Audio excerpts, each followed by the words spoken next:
ассалому алайкум тамошобинони азиз, токшоҳои печтоби замонро оғоз менамоем. Мактаби захираҳои кадри, натиҷа ва дурнамо. Чунин аст мавзӯи имрӯзаи печтоби замон. меҳмонони азиз ҳамаи шуморо ба студияи телевизиони Симои Мустақили Якум хушомадед мегӯям. имрӯз дар барнома устодон ва хатмкунандагони мактаби захираҳои кадрии шӯъбаи кор бо занон ва оилаи мақомоти иҷроияи ҳокимияти давлатии шаҳри Хуҷанд ширкат доранд. мо дар барнома аз натиҷа ва дурнамои мактаби захираҳои кадрии ҳукумати шаҳри Хуҷанд гуфтушунид мекунем. Инак кадом вақт кадр омода мешавад, ба чӣ хотир ва аз захираҳои кадрӣ чӣ интизориҳо меравад? Мо суҳбатро оғоз менамоем ва қабл аз оғози суҳбат дар студия таклиф мекунам таваҷҷӯҳи худро ба экран равона кунед. Як навор ва сипас мо суҳбат мекунем. дар шаҳри Хуҷанд курси омӯзишии зан роҳбар оғоз гардид. Ин курс 3 моҳ ҷараён гирифта 20 нафар аз занони фаъоли шаҳри Хуҷанд ба омӯзиш ҷалб карда мешаванд. мақсади асосии омода намудани занони роҳбар мебошад. курси омӯзишӣ дар асоси барномаи давлатии тарбия, интихоб ва ҷобаҷогузории кадрҳои роҳбарӣ кунанда аз ҳисоби занону духтарони болаёқат дар солҳои 2020-2030 амалӣ карда мешавад. муовини раиси шаҳри Хуҷанд Муяссара Қаҳорӣ зимни суханрониаш аз ҳадафи асосии курс ёдовар шуд. ва баландбардоштани мафҳуми зан дар ҷомеа, ҷавби занон ва ҳаёти сиёсӣ, тарбия, интихоб ва ҷобаҷогузории кадрҳои роҳбарикунанда аз ҳисоби занону духтарони лаёқатманд ва касбомӯзию шуғли доимӣ фаро гирифтани онҳо дар меҳвари асосии сиёсати ҳукумати ҷумҳурии Тоҷикистон, президенти ҷумҳурии Тоҷикистон муҳтарам Эмомали Раҳмон қарор дорад ва мин баъд низ ба дастгирии ҳамаҷонибии ташаббусҳои онҳо диққати ҷиддӣ дода мешавад ва ҳамаи ҳуқуқҳои мо дар он дарҷ гардидааст. мо бояд пеш аз ҳама аз ҳуқуқҳои худ бархурдор бошем. Муяссара Қаҳорӣ иброз намуд, ки омӯзиши курси мазкур баробари баланд бардоштани донишу маърифати занон, инчунин барои пешгирии ҳама гуна кирдорҳои ношоиста ва ғайриқонунӣ мусоидат менамояд. курси омӯзиши зан роҳбар ҳамасола гузаронида мешавад, то дониши занони фаъол боз ҳам хубтар гардида барои рушди ҷамъият саҳм гузоранд. аз муассисаҳои таълимии миёнаи умумии шаҳри Хуҷанд 20 нафар омӯзгорони ҷавоне ки аз синни 25 то 30 сола ҳастанд ҷалб карда шуданд ва он омӯзгор ва муовинони таълимие ки дар соли ҷорӣ бо дастовардҳои назаррас, яъне ки қобилияти ташкилотчигӣ, ташаббускорӣ, роҳбарӣ доранд, дар захираи кадри шӯъбаи кор бо занон ва оила баъд аз хатми курс монда мешаванд. иштирокчиёни курси омӯзишӣ низ дар рафти чорабинӣ сухан карда аз зиёд шудани сафи занони роҳбар на танҳо дар соҳаи маорифу тандурустӣ, балки дар мақомоти ҳифзи ҳуқуқ, суд ва прокуратураву коррупсия изҳори назар карданд. зеро то рафт мақоми зан дар ҷомеа баланд гардида, фаъолияти онҳо дар мақомотҳои гуногун бештар ба назар мерасад. бояд иброз намуд, ки занон дар давраҳои гуногуни инкишофи давлатдорӣ дар неҳоди судии мамлакат фаъолият намуда барои рушди ҳокимияти судӣ, барқарор намудани адолати иҷтимоӣ ва ба амал баровардани адолати судӣ дар баробари мардон саҳмгузор буданд ва ҳастанд. шарафмандӣ, касбияти баланд, садоқати беғаразона нисбат ба касби интихоб намуда ва меҳнати фидокоронаи онҳо барои занҳо судяҳои муосир ки дар зинаҳои гуногуни ҳокимияти судӣ фаъолият менамоянд намунаи ибрат аст.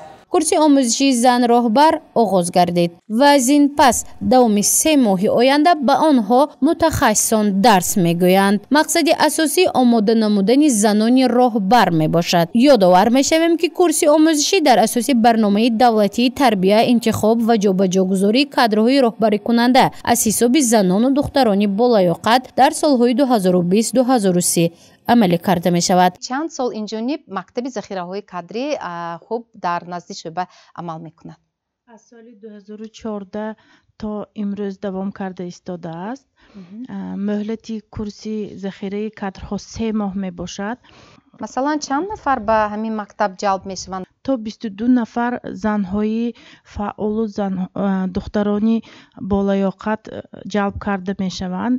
توسط نوار ما آگاه گردیدیم که سال 2024 از ماه اکتبر تا ماه دکبر همین کورس آموزشی یعنی مکتب ذخیره های کادری ادامه یافت و ما سال 2024 خوب شنوندگان یا خود شاگردان این مکتب از حساب آموزگاران و جانشینان دیرکتور اوید به تعلیم مکتب های تحصیلات میانه عمومی شهر خوجند جریان گرفت. به چه خاطر به فکر شما؟ مقصد چی بود؟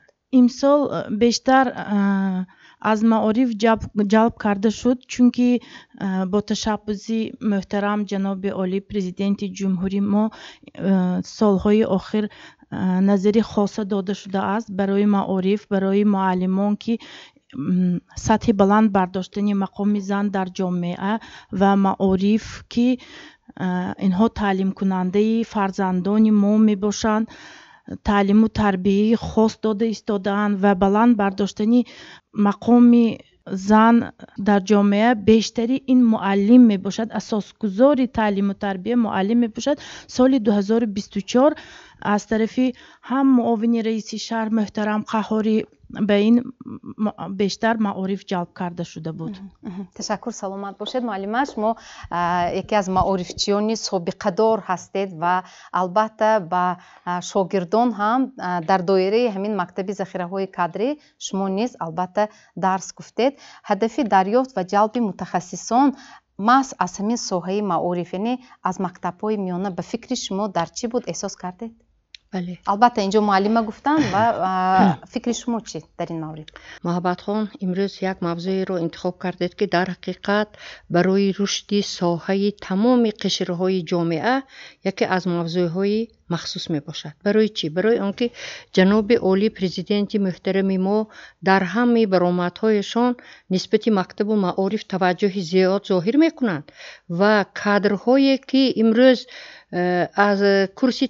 از کرسی ذخیروی کادری میگذارند باید در رشد ساحه معارف وقتی که پیشروی می شود در دیگر ساحه ها هم ما این پیشروی را دیده می توانیم، چون که مکتب اساسگذاری تیار کردنی برای متخصص شدن از مکتب ختم کنندگان مکتب برآمده ساحه های گوناگون به میروند. زمینه اساسی را مکتب میدهد. برای همین ما باید امروز با مکتب با کرسی تکمیل اختصاصی معلم با ذخیره کادری آموزگاران توجه زیاد ظاهر کردنمون در کار است که از مکتب خوانندگان بهترین به مکتب های عالی به ساحه های گوناگون رفته در رشد ساحه حسی خود را گذاشته باشند، چون که امروز که از مقصد اساسی ما رشد جمهوری تاجیکستان در همه ساحه که شد این البته مکتب تیار میکند. ما با معلم، با راهبرای مکتب، با آنهایی که سرپرستی مکتب را دارند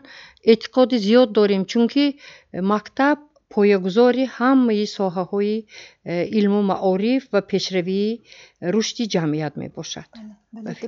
درست. معلم، همین گروه چخیل مرتب شد، چخیل جمع کرده شد؟ یعنی آنهایی که خواهشمند بودند با همین مکتب ذخیره های کادری جلب شدند یا اینکه همین انتخاب چخیل صورت گرفت؟ انتخاب آموزگاران با همین مکتب این طریق مکتوب برقیه مکتوب به معارف داده شد.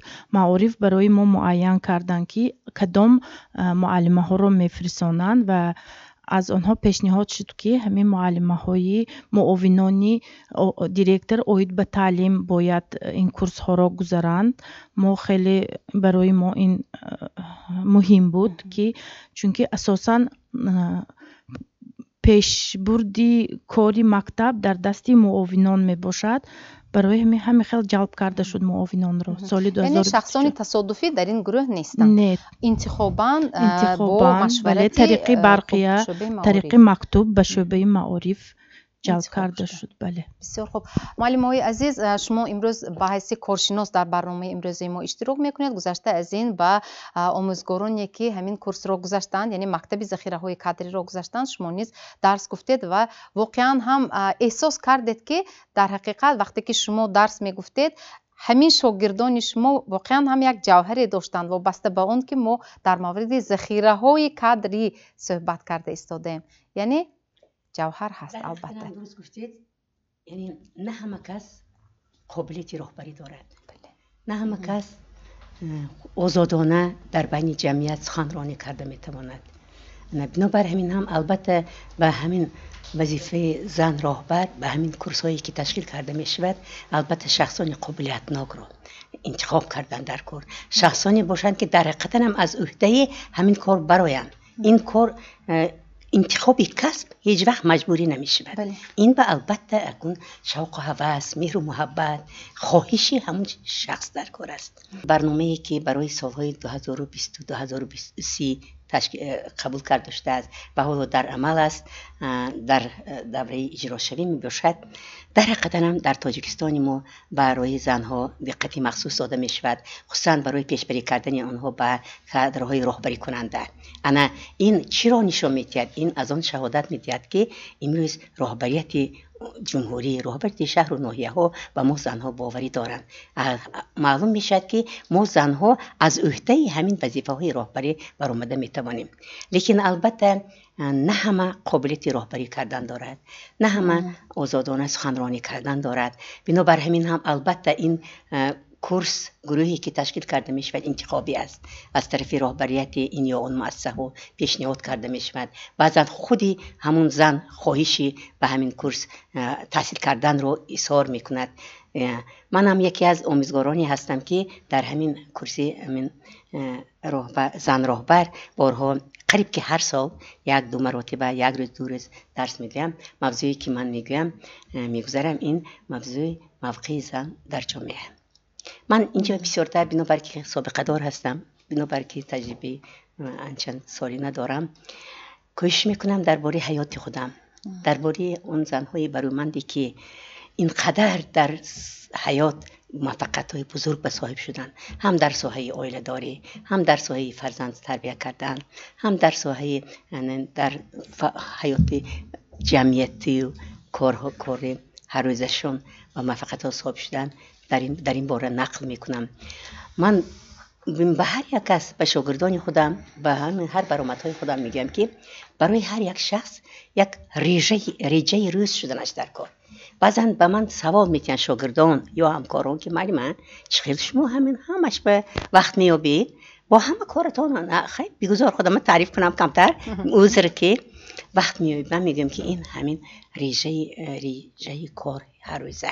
انا بنابر پیشترنگی که اون سالا میگفتن که همین هر شب وقتی که تو پاچکت جاگاه دراز میکنی جایگاهت بند، خودت به سوال که این روز تو چی کارها را برای خودت، برای عائلت، برای جمعیت کردی و به نقشه گیری که پگاه چی کارها را باید اجرا کنی. انا همین وقت به البته فعالیت ما، حیات هر روزه ما خیلی محصولناک میگذرد و ما البته به مقصد خود رسیده میتوانیم.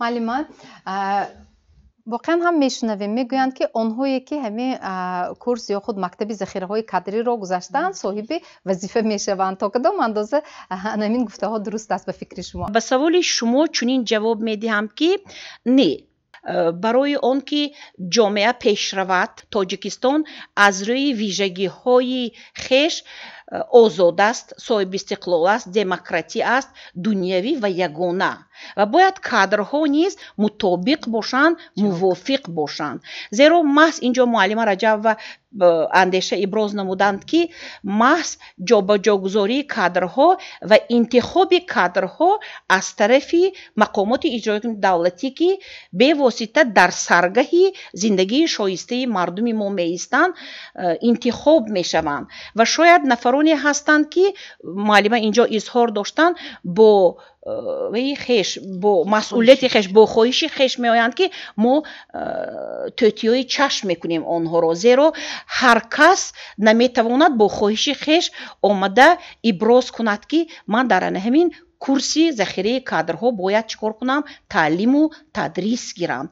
و وقتی وارد اودیتور میشویم میبینیم حاضر موضوع ها چگونه مطرح مییابند. وقتی که ما وارد اودیتور میشویم اول خود رو شناس میکنیم، ثانیاً با ایشان شناس میشیم، با اون نفرانی که در ذخیره کادری اشتراک میکنن و حتی انا همین محبت خون муоширати аввалин одоби салом додан ва инҳо аз ҷой хестан бархестани инҳо шояд шунавандаи симои мустақили як гӯяд ки муаллима ба ҷузъиёт аҳамият дода истодан вале ҷузъиёт метавонад қатра қатра дарё шавад яъне одоби муошират вақте ки мебинед онҳо аз ҷой бархоста ба саломи мо алейк мегиранд ва хома дафтар ба даст гирифта ҳар чӣ ки мо мегӯем дар саҳфаи ҳамон дафтар ҳатто мешавад ки ман дарс мегузаштам ба испод мерасонанд шогирдони азизу арҷманди мо ҳошияҳои дафтарҳоро пур мекунанд ва ин аз он шаҳодат медиҳад ки дар интихобу ҷобаҷогузории кадрҳои ҳамту не чи содда не кадрҳои баландпоя ки соҳиби пешасама дониш ҳастанд аслан агар мақсад ҳадафи ҳамин курси захираи кадрҳоро ман ҳамчун як дарсдиҳанда ба чунин қазоват мекунам ки пеш аз ҳама доштани дониш дар курси захираи кадрҳо вақте ки дониш мешавад малака пайдо мешавад соҳиби малака шавад аллакай метавонад дар кадом соҳаҳои хоҷагии халқи кишвар набошад бо ана ҳамон донише ки дорад дар таҷрибаи хеш чикор карда тавонад дар амалия татбиқ карда тавонад ва ман хеле шод ҳастам сарфароз аз он ҳастам ки бевосита мақомоти иҷрои ҳукумати давлатии вилояти Суғд мақомоти иҷрои ҳукумати давлатии шаҳри Хуҷанд ба ин барномаи стратегии ҳукумати ҷумҳурии Тоҷикистон аҳамияти хоса зоҳир мекунад чунин кадрҳоро ки кадрҳои баланд ихтисос кадрҳое мебошанд ки мо ба забони рӯси универсалӣ мегӯем яъне ҳаматарафа тараққӣ кардаро мо бояд ба ҷомеа дода тавонем ки як фикри нафареро агар нодуруст бошад инкор карда тавонад ва он фикри дуруст ҷолиб муассире ки манфиати халқу ҷомеа ба мардуми мо ба нигаронида шудааст ҳамонро тасдиқ карда тавонаду дигар нафареро дар рӯҳии хештаншиносӣ ватандӯстӣ дар сирати хеш парваридани хислатҳои ҳамидаи инсонӣ ки садҳо маротиба ман агар 20 паёми президенти ҷумҳурии Тоҷикистон ироа гардидага бошад имсол 21-умаш президенти ҷумҳурии Тоҷикистон муҳтарам Эмомалӣ Раҳмон дар бораи пеш аз ҳама хислатҳои ҳамидаи инсонӣ сухан мекунанд барои чӣ маҳз анамин дӯстдоштани оила дӯстдоштани падару модар яъне ин чӣ мешавад масъалаи хештаншиносӣ мешавад вақте ки кадр хештаншинос шуд дар ҳама соҳа метавонад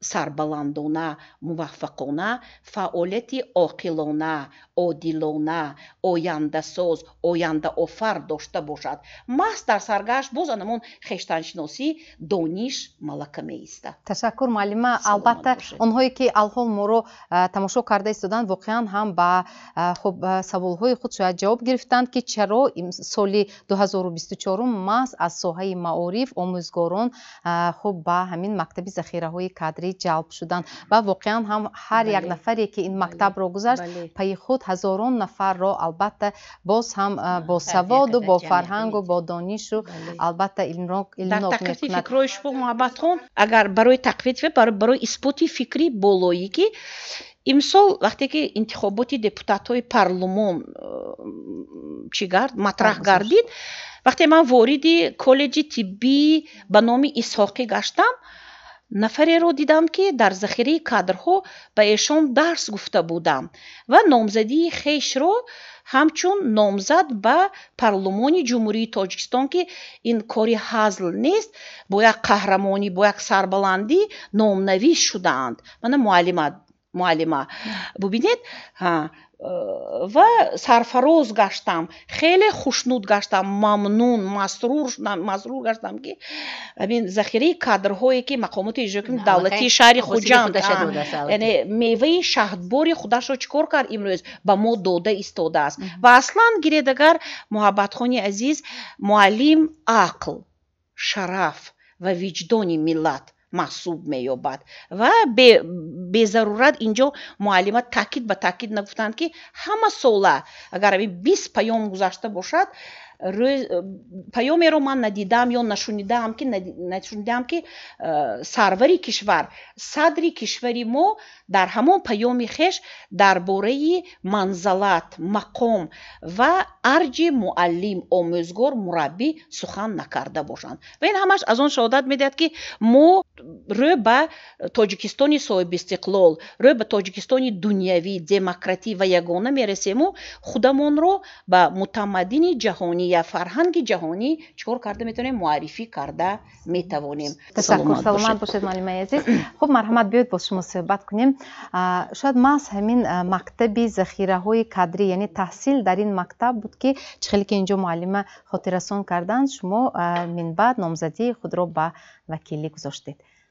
бори дигар ташаккур муаллимаи азиз, чӣ хеле ки муаллима дарк кардан ба суханҳои он кас шоҳидӣ шарик шуда гуфтаниам ки вақте ки ман дар ҳайси муовин оид ба корҳои тарбиявӣ будам ба ман ҳамин вай қонуни қарори консепсияи милли тарбияро ба ман водор кардан ки зеро вай аз 18 самт вобастагӣ дорад ки чӣ хеле ки муаллима қайд кардан дар ҳамон ҷо як самти хештаншиносӣ ва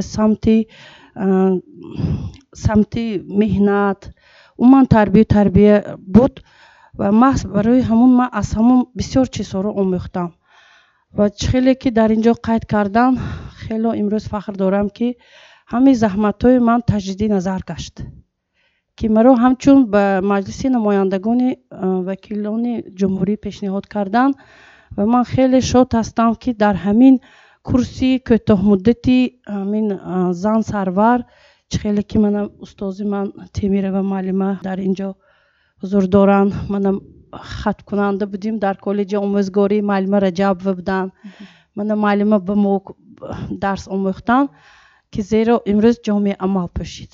ман хеле фахр дорам. ҳамаги якчанд дақиқа баъд дигар шабака пайваст нашавед. бо симои мустақили якум бимонед. бахши рекламаро ҳамроҳ тамошо мекунем.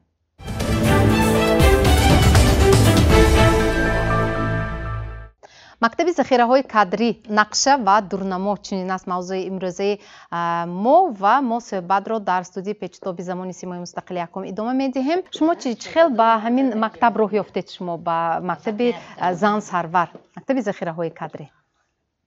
пас аз оне ки аз тарафи шӯъба ҳамин чиз ба роҳбарияти муассиса рафт, роҳбарияти муассиса қарор гирифтанд ки шумо ба ҳамин семинар меравед ва дар он ҷо ки захираи кадрҳо мешавад дар он ҷо дар муддати ба мо фаҳмода шуд ки дар муддати 3 моҳ ба мо дар он ҷо дарс мегирем ва ман низ бисёр шодам ки дар он ҷо иштирок варзидам, барои худ бисёр чизҳои зарурӣ гирифтам, дониши худро бисёр боз ҳам мукаммалтар гардонидам. аз омӯзгорони пуртаҷриба дарс гирифтем бобати зан, имиҷи зан, роли зан дар ҷомеа. инҳоро мо вақте ки дарсҳоро гузаштем ба мо боз супориш ҳам шуд ки метавонедтон дар муассисаҳои худ рафта ҳамин чизро пешбурд кунедтон, семинар гузаронед ва мо бисёр ҳаминро ҳам ташкил кардем, бо мутахассисони ҷавон корбарӣ карда бо онҳо низ семинарҳо гузаронидем ва ҳадаф аз ҳамин боз барнома дар он аст ки ман низ ҳоло дар ҷараёни омӯзгорӣ соли тоҷикистон 2025 рафта истодааст, дар ҳамон ҷо иштирок карда истодаам ва мақсад дорем ки боз ҳам ба пеш равем ва он чӣ ки роҳбарият ба мо бовар кардан ҳамин чизро дар амал татбиқ намуда тоҷикистони азизи хешро ҳамеша бо меҳру муҳаббат ба он хизмат намуда ба пеш барем. ташаккур, саломат бошед. ташаккур. муаллимаи азиз, кадоме аз шумоён фикри худро мегӯед? аз ҳамин мактаби захираҳои кадрӣ, мактаби зан сарвар гуфта истодаем, барои худ чӣ гирифта тавонистед? шахсан худи шумо давоми 3 моҳ? раҳмати калом, дар тӯли 3 моҳ ки мана як гурӯҳ шунавандагони ин мактаби захираҳои кадрӣ дар оид ба аз устодони муҳтарам, аз занони фаъол, оид ба мавзӯъҳои зан ва сиёсат, ё сиёсатгендерӣ, инчунин ҷиҳатҳои мусбӣ ва манфии психологӣ ва равонӣ нами хонандагон ва ҳуҷҷатнигорӣ ва тарзи қоидаҳои имлои забони тоҷикӣ намин донишҳои худро мустаҳкам намуда дар амал татбиқ карда истодем. Масалан, дар вақте ки баъд аз намин хатм кардани курси намин захираҳои кадрӣ дар мактаб ҳатман бо омӯзгорон намин семинарҳои машваратҳои дастурдиҳӣ ё ин ки омӯзишӣ гузаронда намин он чизҳое ки он масъалаҳое ки дар намин мактаб омӯхтем дар он ҷо баррасӣ карда шуд ва барои онҳо низ фаҳмонда шуд ва асосан ки мо муовинони таълимӣ муассисаҳои таълимии шаҳр умуман муовини таълимӣ ин сутуни муассиса ба шумор меравад. Барои ҳамин намин шахсан барои ман низ ин як мактаби вай шуд. Барои омӯзгорон низ семинарҳо ташкил карда оид ба намин ҳуҷҷатнигорӣ ё ин ки намин қоидаҳои имлои забони тоҷикӣ ки новобаста аз фан бояд ҳамаи омӯзгорон низ наминро истифода баранд, онҳоро дар амал татбиқ карда истодаем. ташаккур. Саломат бошед. Маълима, шумо чӣ ҳамин донишҳои андохтаи шумо аз ҳамин давоми 3 моҳи таҳсил дар идомаи фаъолияти педагогии шумо ба кор омада истодааст? Кадоми шумо мегӯед? марҳамат.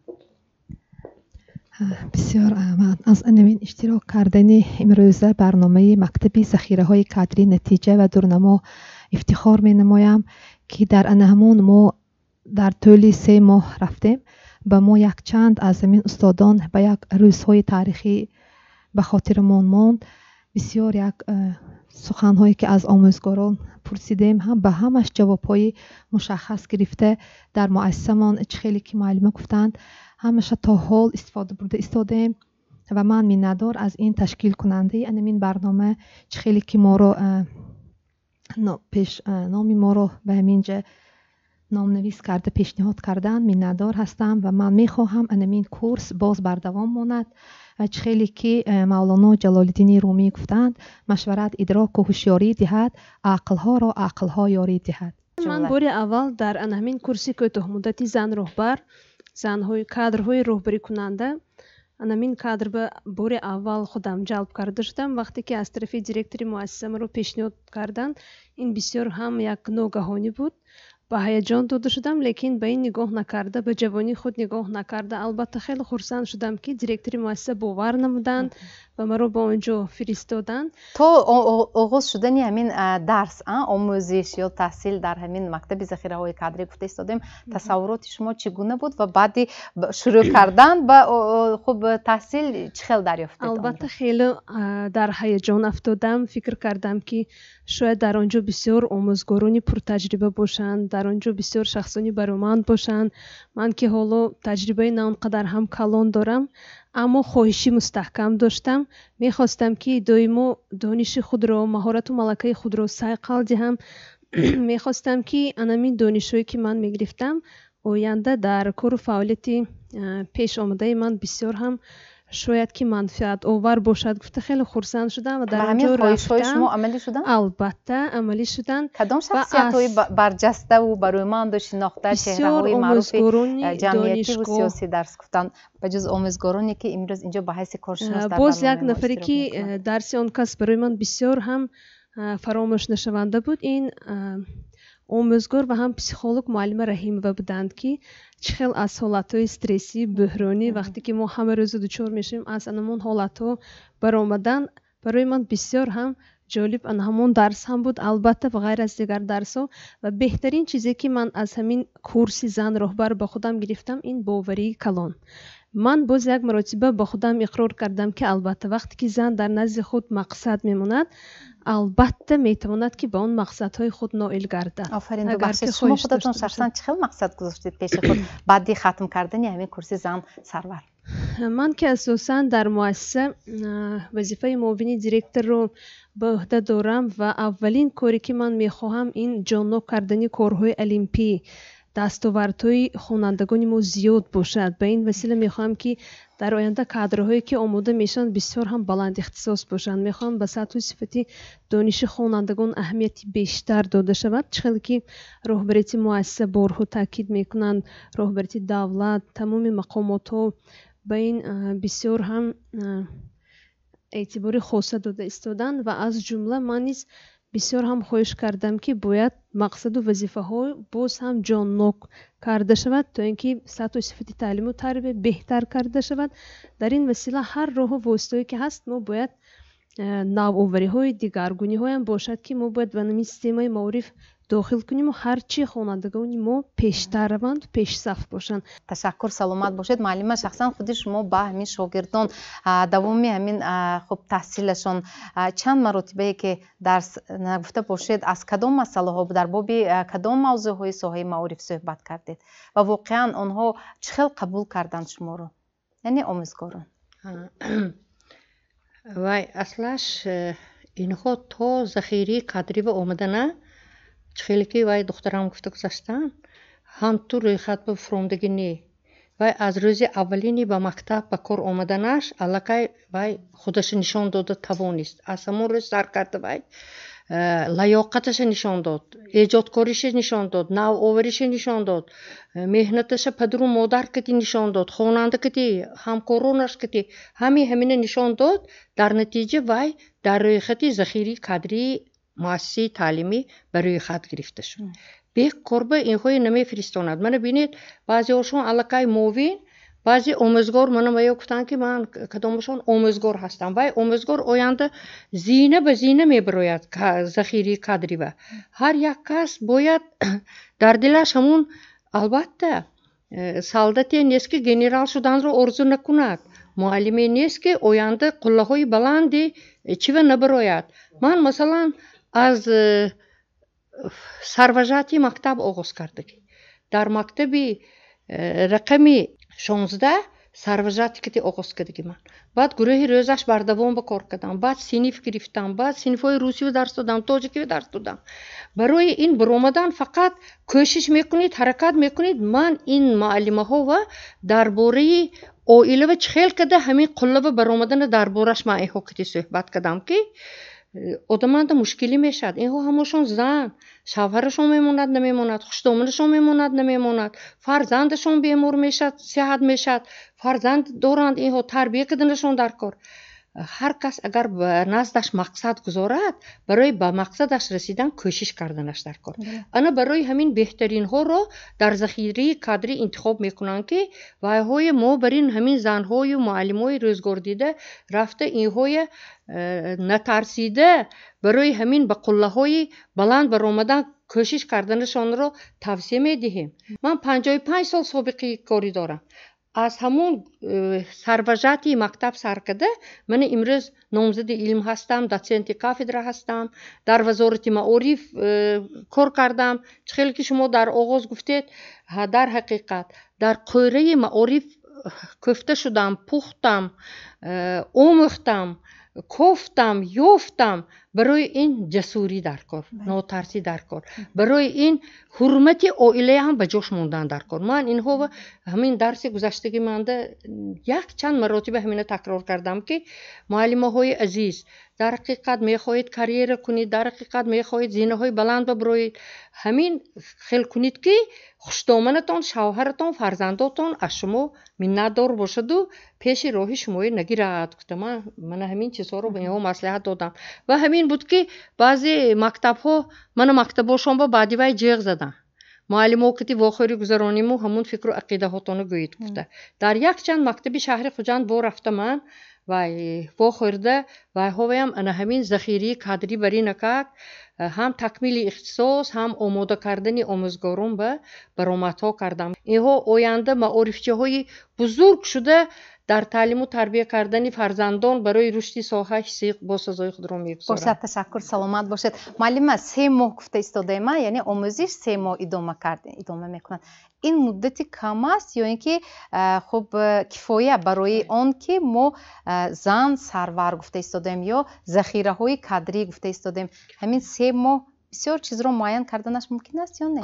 албатта 3 моҳ барои 3 моҳ ташкил кардиян инам хубу хуб, лекин агар бисёртар мекарданд боз беҳтар мешуд.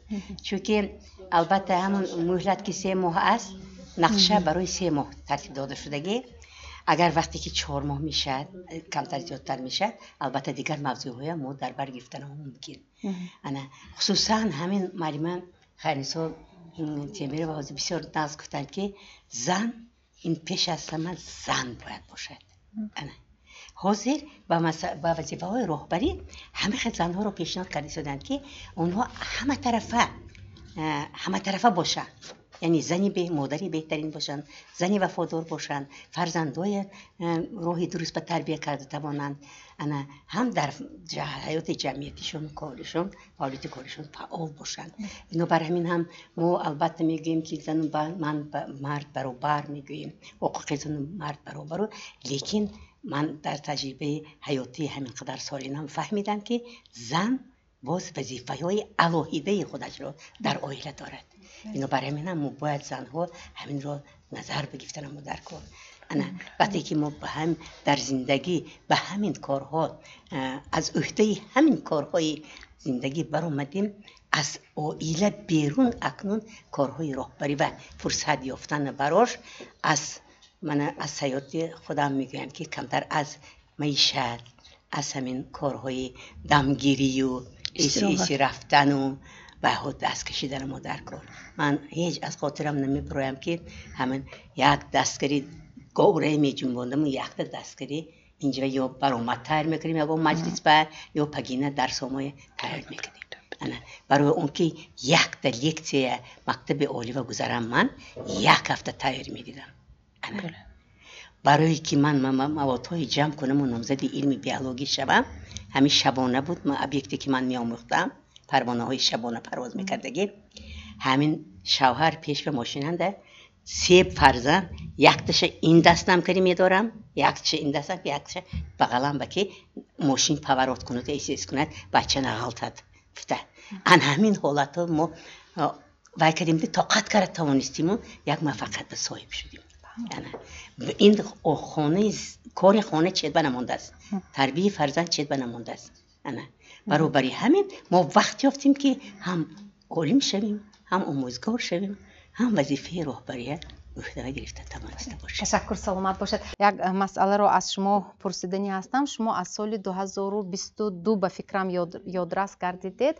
من پرسیدنی هستم که برنامه تعلیمی هم گویم شاید قطع نمی‌کنیم برنامه تعلیمی سال 2024 از سالهای قبلی مثلا از 2022 با چی فرق میکرد عیناً در انمین مکتب ذخیره‌های کادری یگان فرقیت داشت مثلا شاید در شماره شنوندگانش اشتراکچیان شاید در موضوع محتوایش شاید باز در مثلا جلب متخصصان یگان دیگرگونی حس کرده میشد اگر سال 2022 آغاز کرده باشم من همچون درس دهنده ذخیره کادرها وقتی سال 2024 درس گذاشتم و نقشه های تعلیمی ذخیره کادرها رو ورق زدم دیدم که در جهانی معاصر یگان چیز دوگما نیست کرختی نیست زیرا ذخیره کادرها نیست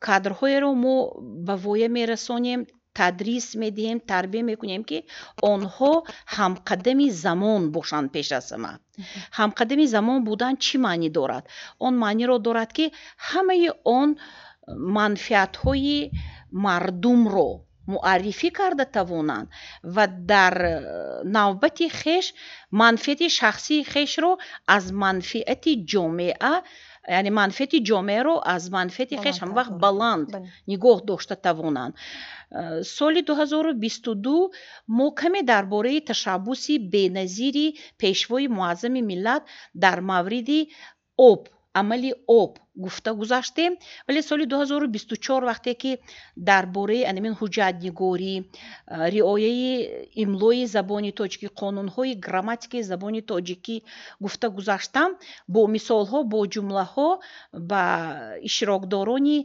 همین کورس درباره پیریخ‌ها درباره масоили хештаншиносӣ, масоили пешгирии ҳодисаҳои номатлуб дар байни ҷавонон, хоса экстремизму терроризм ва хурофот ва дар бораи қонунҳои ҳамеша амалкунанда ки мана ду шоҳқонун дорем мо муҳаббатхон дар ҷумҳурӣ, қонунҳои дигар ҳам ҳасту байни қонунҳо ба ҳамин ду қонун шоҳқонун муаррифӣ шудааст байни мардум ба, яъне дар мавриди қонуни ҳукумати қонуни ҷумҳурии Тоҷикистон дар бораи танзими анъана ва ҷашну маросимҳои миллӣ ва дигар шоҳқонун таълиму тарбияи масъулияти падару модар дар таълиму тарбияи фарзанд.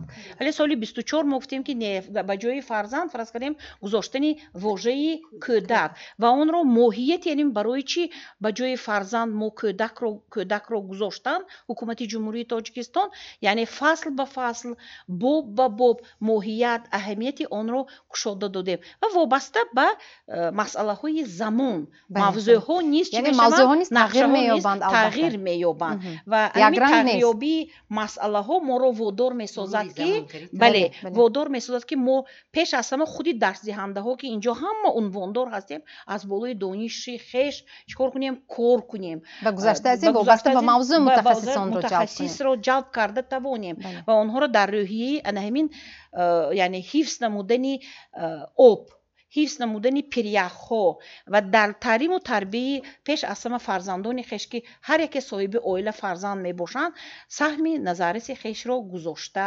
бошанд. бале, ташаккур, саломат бошед. барои он ки воқеан ҳам ана ҳамин гуна мактабҳои хуб омӯзишӣ, курси кадрҳои захиравӣ гуфта истодаем, бо ҳосили босамар диҳад.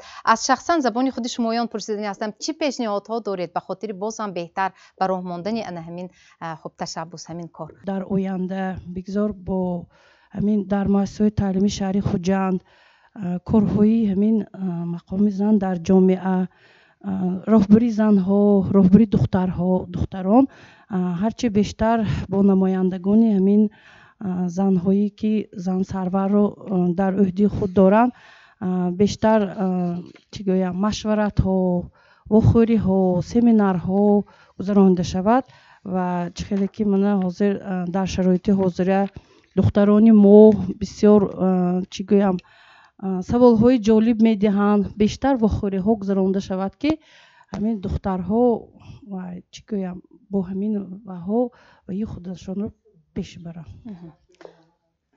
барои ҳамин мақсад ин 3 моҳ барои мо камӣ кард. дар ҳақиқат шӯъбаи корбозанони мақомоти иҷроии ҳокимияти давлатии шаҳри Хуҷанд бо занон, бо омӯзгорон корҳои зиёдеро иҷро мекунанд.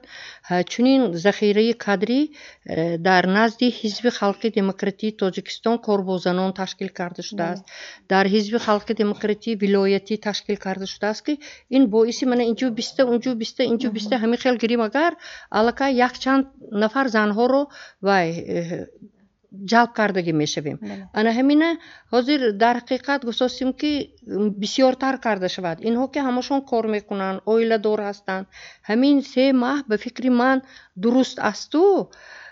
инҳо чунки аз корашон буронда меранде вай ба як ҳафта ва як рӯз мерами, дигар мерами 2 соат мера, соаташа ё камтар зиёд кадан дар кор, рӯзаша нею соаташа зиёд кадан дар кор ме ҳамин хел роҳ кати инҳои боз бисёртар мусаллаҳ кардан дар кор. захираҳои кадрӣ ва чӣ қадаре ки дониш омо бошад аз олимон, аз мутахассисон, аз коршиносони зиёде истифода бурда инҳои мусаллаҳ кардан дар кор аст ва ана ҳаминҳо ва имрӯз техника тараққӣ карда истодааст, ба тариқи онлайн ҳатто дарс гузарондан мумкин аст. ман пешниҳод мекунам ки ҳама мактабанда ҳозир интернет ҳай, ҳамашонанда телефонҳошон ҳай, ба воситаи телефон, ба воситаи дигар чизҳо онлайн када баъзе чизҳое фаҳмондан дар кор аст ки занҳо ки пешбарандаи чӣ гуфта истодем мактабу маорифба мана бисёртар муовинҳо, асосан муовинҳои аввали директору занҳо мебошанд. худошон гуфтастиян сутун гуфта ана ҳамин сутунҳоро бисёртар мусаллаҳ карда намо дар кор аст. такмили ихтисос мегӯем, такмили ихтисос дар 5 сол як маротиба мегузарад ки вай ягон хай ҳаст мегузаранд, лекин имрӯз ҳар рӯз ساعت به ساعت ناویگری وارد شده ایستاده است. اینا به واسطه آنلاین می، به واسطه دیگر می، به واسطه اینترنت می ما اینهای مسلح کردن ما در کار است که از پیشروی های زن، از پیشروی های علم، رشد دیگر چیزها برخوردار باشه. تشکر، سلامت باشید. و مرحمت پیشنهاد شما. همین نزد حکومت جمهوری تاجیکستان به وظیفه گذاری کرده شده است که همین شماره زنهای راهبری کنند، کادرهای راهبری کننده از فی زن زیاد کرده شود. اگر حاضر زیاد از 25% را تشکیل کنند در وظیفه راهبری کننده، وظیفه گذاشته است که تا سالهای 30 به 30% رسانده شود. خود همین فاکتور رقم ها علاقه ما را وظیفه دار میکند که برای همین تکمیل دادن، رشد دادن و با قوت و صفت گذراندن همین مکتب‌های ذخیروی با قوت کرده شود. من خیلی که معلومه گفتن یا ساعتش زیاد کرده شود یا روزش زیاد کرده شود، که مقصد همین که همین موضوعهایی که همین ضروری هست همین درس در بر گرفته شود. باشد. تشکر. و معلمه مرحمت خلاص از شما. از قضاوتی من از کورسی بازآموزی و تربیه کادرهای بلند اختصاص چنین است که مکتب ذخیره های کادری تا به امروز نقشه های این مکتب کاملا جوابگو به طلبات های زمان معاصر می باشد. همه آن موضوع هایی که از طرف استادان، از طرف سیاستمداران، زنها موردی بررسی قرار می گیرد، همش مطابق مطلبی همگان امروز به سامان رسیده ایستاده است. و یک خواهشی من همچون یک شهروند، همچون یک زنی که این صاحب مکتب ذخیره کادرها به کمی باشد هم حصه خود را گذاشته ایستادم، آن است که همین دانستن تکنولوژی معاصر، آموزش تکنولوژی معاصر جهانی به راه مانده شود. زیرا ما اصلا بینیم دیروزک رئیس پارلمان جمهوری تاجیکستان، شهریار شهری دوشنبه محترم رستم امامعلی یک پارکی تکنولوژی معاصر رو در شهر در جمهوری تاجیکستان پایتخت به حسن افتتاح بخشیدن و هدف و مقصد اینمی افتتاح بخشیدن پارک تکنولوژی معاصر ما رو وادار میسازد که در اینمی مکتب ذخیره کادرها ما کادرهای بلندپایه که گفتیم باید پیش از همه زمانه به مطابق، یعنی زمان معاصر به تکنولوژی، به دانستن تکنولوژی و به آموزش 3 زبان، پیش از همه زبانی مادری در سرگاه می ایستد، دانستن زبانی انگلیسی و دانستن زبانی روسی حتما به راه مانده شود. به طریق فرض کردیم امتحان که دانستن این 3 زبان در شنوندگان مکتب ذخیره کادرها چگونه است. البته چخیلی که از آغاز برنامه گفته ایستادیم در مکتب ذخیره های کادری شخصان تصادفی نیستند، همه آنها انتخاباً واقعا هم این مکتب را گذاشته ایستادند و البته هر کاری که اجرا می شود آن ضایع نمی رود و البته حاصل با ثمر آن را هم همه ما می بینیم و در فعالیت من بعده خود همه آن آموزگارانی که امروز در برنامه ما اشتراک می کنند و سال گذشته مکتب ذخیره های کادری را گذاشتند، در فعالیت من بعده خود آن دانشی که انداختند البته به کار میبرند. برای اشتراکتان معلمان عزیز در این برنامه سپاس. کارشناسان محترم ما خوش آمدید و تا برنامه دیگر در امان خدا باشید. خیر.